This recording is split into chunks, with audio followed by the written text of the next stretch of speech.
Welcome to Wellness Wednesday with Britt. I'm Britt, and this week we're talking about focus, specifically focusing on the things you can do rather than the things you can't. I'm talking to a really awesome person out of Woodland Hills, California. He's a personal trainer, and he's going to talk to me about how he stays focused on the positive. Let's go ahead and get into that. So today we're here talking to James from Woodland Hills, and he's going to talk to me about just staying focused on the things that you can do and not focusing so much on any limiting beliefs. James, thank you so much for joining me. How are you today? I'm good. Thank you for having me on.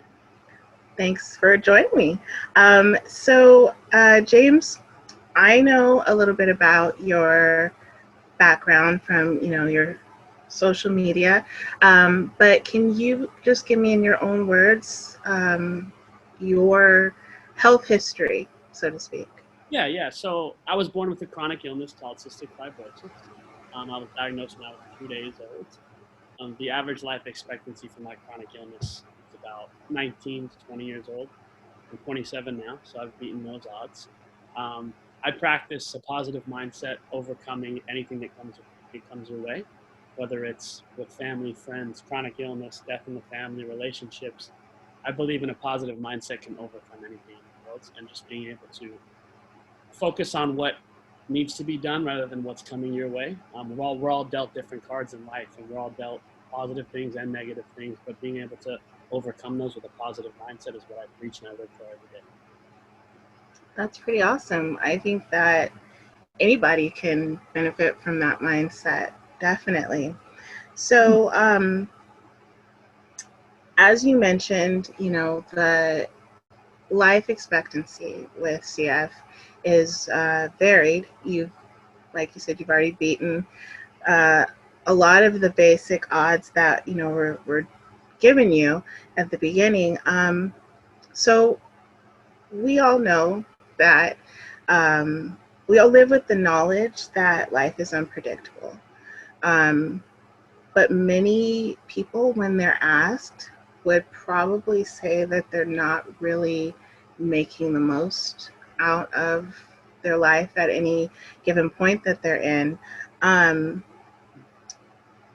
Do you think that having the knowledge from an early age that there was more varied and not as taken for granted that, your life would go on into, the hundreds possibly or whatever, nobody knows what is going to happen. Tomorrow's not promised to any of us. But do you think from knowing that you did have some limits placed on you from an early age has kind of played a part in how you've managed to go after a lot of the goals that you've reached? Yeah, definitely. Because I think that when you're told as a young child or even a young adult that you only want to live for a certain amount of time, in our minds, we want to pack in as much we can do in our lives in a short amount of time. And it creates this mindset that we're always going, we're always having to do different things, even though our body is kind of slowing us down and can at most times. That's where the mindset comes into play, because our body is already telling us we're sick and we can't do certain things. The only way to overcome that is the mind. The mind controls the body, not the body controls the mind. So when we are told that, it's very discouraging. And I know a lot of people in the chronic illness community, they're trying to pack in everything all at one time. They're trying to live their life in 20, 30 years. And I tried to do that for a long time as well. But then I realized that that's not my journey. That's not my life path. My life path is to overcome even when I feel sick, and also to put in my head positive energy that I'm going to live a long, healthy life like everybody else. People with chronic illness are no different than anybody else. We're just dealt different cards. We haven't chose this. Most people think that we have chosen this. So we haven't chose to be sick and be dying in the hospital or not live a long life. But there is one thing that we can choose. We can choose either to lay down to it or rather to overcome it. So those are the two things. And I think that 85 to 95% of the chronic illness community, and a lot of people that are dealing with chronic illness or any kind of sickness, is our first instinct is to lay down when somebody tells you that you're sick and you're not going to live.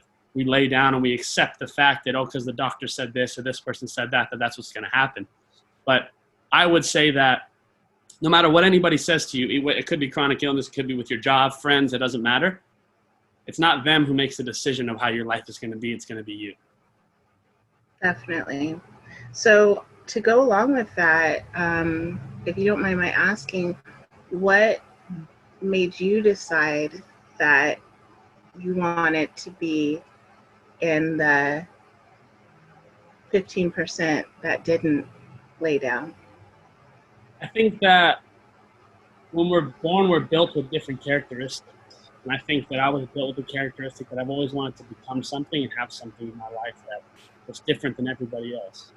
I always wanted to be that person that when they thought about me, they thought, hey, wow, he's doing something different and he's overcoming something that a lot of people can't overcome.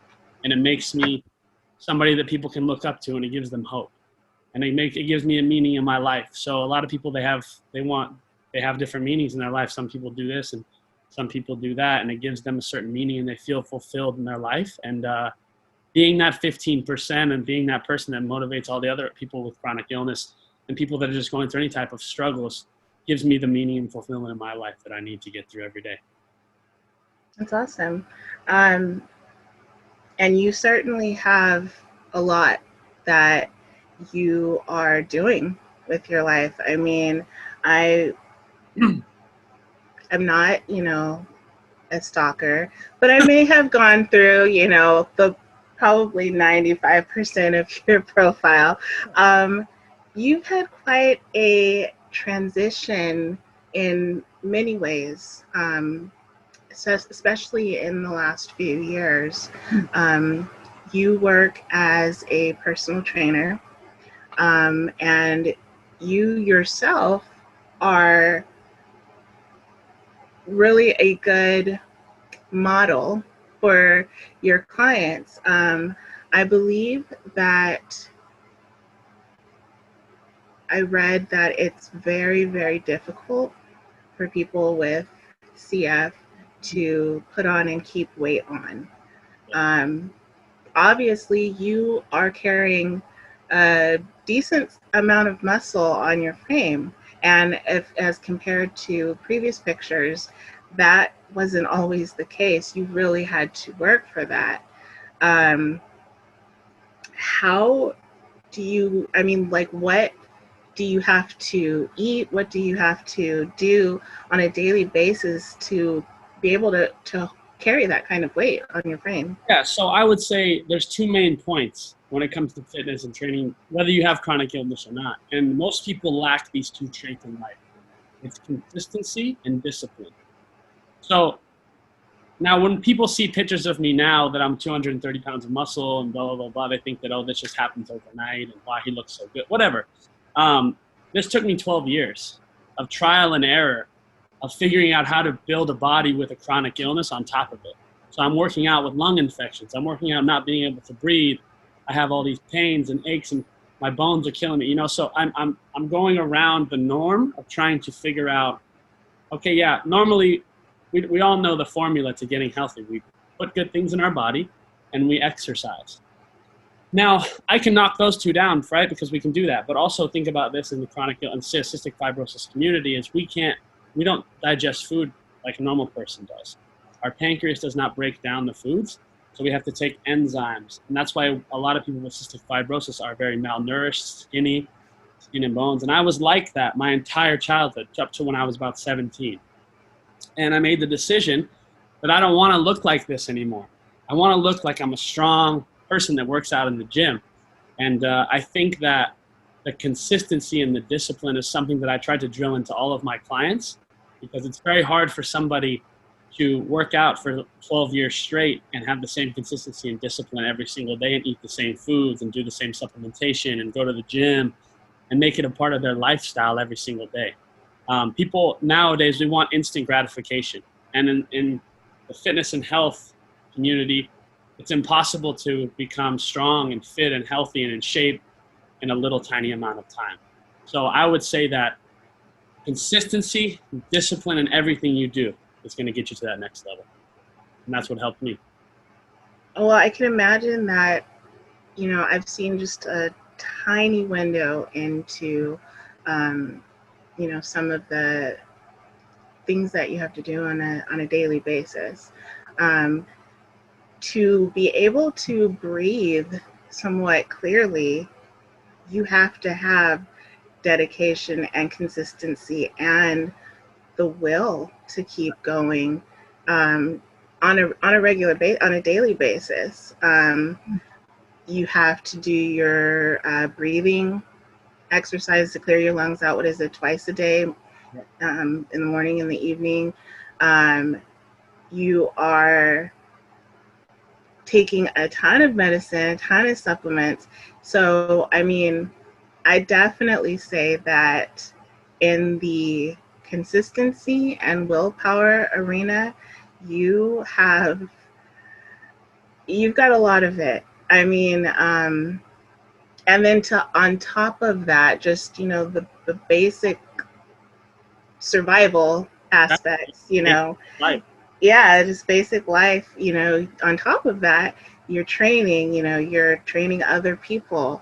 I mean, you're boxing. I saw you in a previous interview, great montage of you, working out on the bag. So you have there's definitely a, I don't know, gumption or will to keep pushing forward that not everybody has, whether they have a chronic illness, cystic fibrosis specifically, or not. That's just not, so if everybody had that, we wouldn't have, a lot of the issues that plague our society, I think the ability to put struggles and painful thoughts in your head and store them away for when you need them most has been something that has very much helped me. Because there's days that I feel terrible and there's days that I feel good. And the days that I feel good, I don't think as much about the struggle. You know what I mean? I don't think about the pain. And when the days that I'm feeling terrible and I'm really just dragging and I got to get to the gym and I got to do something active. I got to train 8 to 10 people a day, which is a workout in itself. I put in my head the struggles and the not being able to breathe and the lung infections and the hospitalizations. That's always in my head. Mm-hmm. And I'm very thankful that I'm able to train 10 people a day and go to the gym and eat food and walk around and be able to breathe. People that take things for granted, like normally, like taking a breath, right? Those thoughts are in my head all day long. And I never want, I have this fear. Also, this goes back to why I work out and I'm so consistent with it, is because I have this fear of losing it. There's a fear of me not being able to breathe anymore. There's a feeling of not being able to work out anymore. And that's my life. So if I'm not working out and staying consistent and staying healthy, cystic fibrosis could easily try to take that away from me if I don't keep it up. And it has almost before. And I've been there before and it's a low point.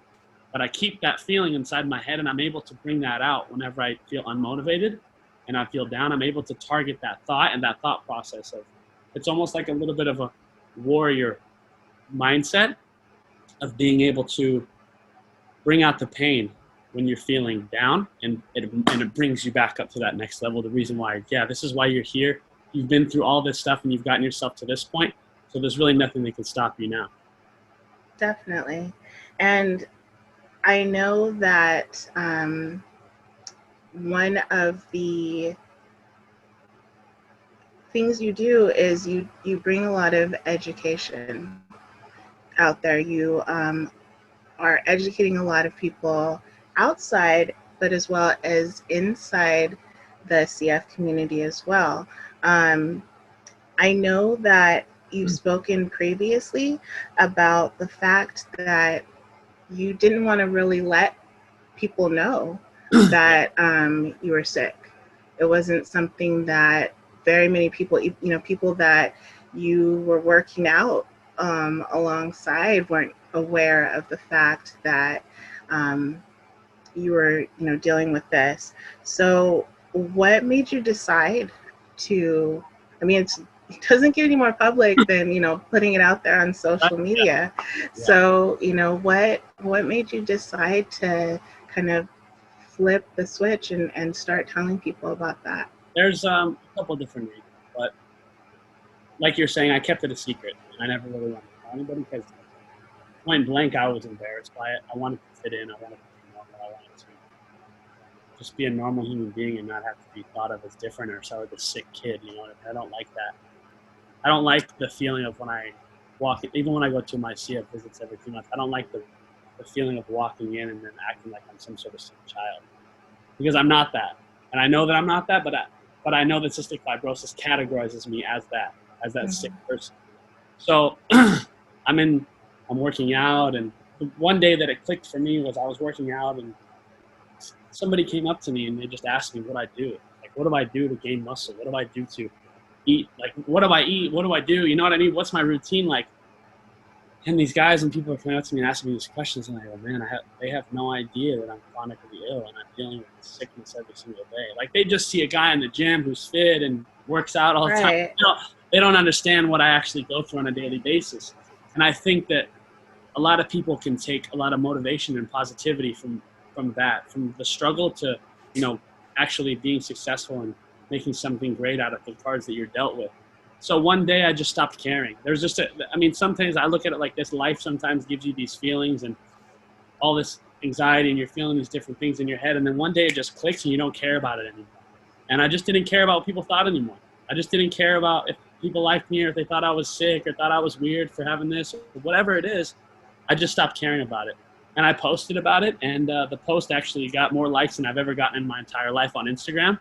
So I was like, wow, people really take motivation from this. Mm-hmm. And then I started reaching out to different foundations and different big, cystic fibrosis and chronic illness pages that I just researched on my own. And I started, what really hit it off for me was I started working with Bolton Underwood and the Legacy Foundation. The guy from, I don't know if you know who that is, but he works on he was the Bachelor. He has his own foundation for cystic fibrosis. And the way the universe works in life is we ended up meeting each other at an event. And I started working with his foundation, and that was kind of blew up the whole cystic fibrosis and chronic illness on my page. Mm-hmm. And then I just started speaking to every person that I knew about it. Like every person that was close to me and every person that was interested in what I was saying and took motivation from it, I spoke to them about my illness. And before, I was very embarrassed and I wouldn't tell anybody. I mean, a couple of my close friends knew, and obviously my family, but that was it.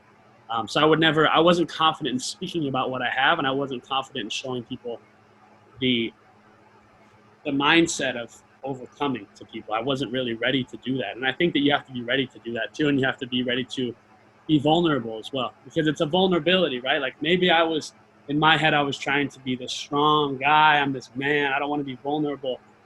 But then I just one day it just clicked for me, and I was like, this is what I'm supposed to do. I'm supposed to help people. I'm supposed to motivate them. And I'm supposed to inspire them, not just from working out and having a body type they like, even showing them how to eat the right foods, but also overcoming struggle, because that's what real people can relate to. Anybody in life has struggled in some aspect of their life, and they can relate to that. So I think that was what really motivated me. And then, I like just helping people. I like inspiring people. I'm a trainer. I help people get in shape. I help people get healthy.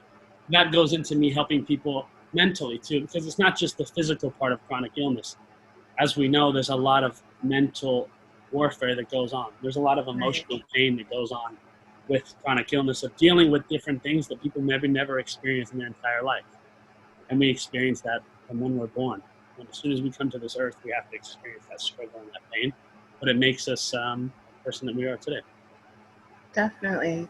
And I think, like you mentioned, the fact, like you said, we all struggle, we all deal with something. And I think that,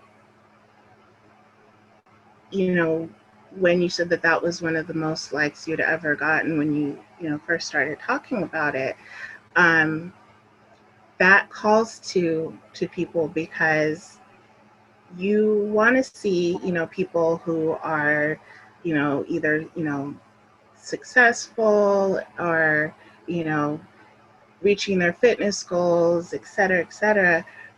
Like, for instance, I'm not, I'm just kind of starting to get into my, fitness journey. But when I see what you're talking about, just a few of the things that you talk about that you have to overcome, like the fact that you said, when you went to get your breathing function test the other day, um, and you had said, for all of your life, you weren't able to take a deep breath. Yeah. It wasn't until what, this year that you got the new medication? Yeah, like let's see, February. Got it. Wow. Yeah. So it's like reading that, watching that, and then seeing you come out with that 100%, function. It's like I'm over here cheering, and just Yeah. like getting all hyped up. That does a lot for so many people. It doesn't matter what their personal goals are. Just seeing somebody overcome, I think, is a human thing that we can all relate to and that we can all cheer for. Like that totally hyped me up. I'm still hyped up, just like talking about it now. I'm going back to those feelings. So I think I'm personally very glad that you decided and that you reached that point in your life where you could show that side of your life to people, because you have no idea how many people that you're touching and how many people you're inspiring. I read some of the comments on, your pictures and videos, and I see people who are talking about how inspiring it is to their children, you know, Yeah. and yeah, I'm really glad that that was something that, you reached that point in your life where you decided to talk about it.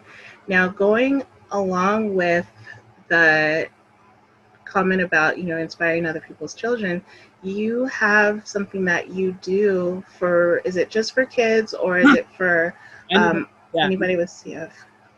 yeah. I tried to, but going towards the kids, I like that's one of the greatest things about what I do is because there's a lot of parents that have kids with cystic fibrosis, and once they get the diagnosis, it scares them. They don't know what to do. Oh my God, is my kid gonna die? Like they're in this panic mode, right? Mm-hmm. And I can't tell you how many DMs and messages I've had from parents with cystic fibrosis kids that reach out to me, and they just say, hey, I looked at your pictures and what you're doing, and it's like it's taking a little bit of pressure off of the anxiety and the pain. Like, because if you think about it, like, especially if you have no idea what cystic fibrosis is. Like, I was on a call with a parent not too long ago. She just reached out to me and asked if she could get on a call with me and ask me some questions. And one of her children was just chronically coughing all the time, but never gained weight. You know what I mean? And I said, well, she said that the doctor told him that he might have cystic fibrosis. And I just walked her through it. You know what I mean? I gave her a little bit of advice of what I do. I tell them, put him on these different vitamins and these different supplements, get him going at a young age, make sure he's active. You know what I mean? I just give her some advice, give her a little bit of motivation, a little bit of Mm-hmm. hope to think, okay, it's not going to be that bad. You know what I mean? Because Yeah. when you die, I mean, I'm not a parent, but I can only imagine how my mom felt when I was diagnosed with fibrosis. I'm thinking like, oh my God, this is a chronic illness. What are we going to do here? You can't do this. You can't do this. You can't do this. And doctors are very ruthless and savage sometimes, and they tell you things that aren't good news. You know, and Right. they can ruin your life. But yes, so for the children, I do help children, young adults, adults with cystic fibrosis. I mean, my oldest client with CF is 60. Wow. So, and having somebody with cystic fibrosis that's 60 is almost like it's very awesome for us to hear that, because our entire life, if you go online right now and you Google cystic fibrosis, life expectancy is 36 as of today. So there's people that are living to 60 and 70 years old in my community, which is like, and that helps me too, because it gives me the hope of Right. I can live a long, healthy life as well. So I help them. I train them virtually, because obviously people with cystic fibrosis, we can't be close to each other. Mm-hmm. We take each other's bacteria. So yeah, I help them. I train them virtually. I help them with the meal plans, supplementation plans, and the workouts, because it's a little bit different for us, especially if we've been sick or we're coming off of a lung infection and stuff like that. It drains you. It's not just physically draining, but it's emotionally draining. And I know they can relate to me because I can relate to them. I know exactly what they're going through. It's hard for them to go to a normal gym or a normal trainer and explain to them what they have, and then that person tries to diagnose what they have and then try to put them through a workout, but they have no idea the pain and the struggle that they go through. So for me, it's a lot easier for me to relate, and I can kind of think of when I'm creating their plans for them and I'm creating their supplementation, I can actually know exactly what they're going through, and I can kind of cater it to them. So I wanted to ask you about any organizations or things like that that you would like to mention. Yeah, so I have my own website. Obviously, my Instagram name is JamesRich23. So if anybody's looking for any motivation, just to support or whatever they want to do, that's my Instagram. But I have a website that I just launched about 2 months ago. It's called crushingcf.com. And on the website, there's different pictures and vlogs and motivational things that I've written and people that I've worked with. And there's also a donate button at the bottom of the page. All the proceeds go to people with cystic fibrosis that can't afford training programs, supplementation guides, just, the specifics of working out with cystic fibrosis. Because a lot of people with CF aren't able to work and make an income for themselves because they're sick. So I try to help the cystic fibrosis community by giving those donations to them and helping them. This is my dog, by the way. Helping them, be able to get a little bit of hope and not worry about having to pay for something. Stress that comes with that. That's awesome. I love that. So what is the best way for somebody to reach out to you if they want to do training with you? Yeah, so you can either reach out to me on my Instagram, JamesRich23, but I do have a training Instagram as well. It's called insight_fitness on Instagram. Okay. You can send me a DM there or on my personal page, JamesRich23, and I'll get back to them as soon as I can. Definitely. And how long have you been doing this? Training? Mm-hmm. I've been training for about 8 years. Okay. Yeah, but I just started my own. I used to run big health clubs here in Los Angeles. Oh, okay. So you just got the experience in my belt, and I started my own. I've had my own now for a little over a year. So, I mean, we can totally edit this out of the interview, but you said, I could ask you pretty much anything. Yeah. How many of your clients did you steal from previous health clubs? No comment. There's no comment. I'm just playing. I'm zero. Yeah, that should have been the automatic answer. So if anybody's watching, James stole all his clients. Every single one of them. I go there every day just to Oh my gosh. No, I think that is so cool. And, again, James, thank you for doing this interview. You're ridiculously encouraging to me. And honestly, it is not just because, you are always around like muscular guys working out. That has nothing to do with it whatsoever. It's all the encouragement. No, but seriously, thank you for taking the time out of your incredibly busy schedule to speak with me today. I really appreciate it. Thank you for having me on. I like doing having different conversations with people. Good. Definitely.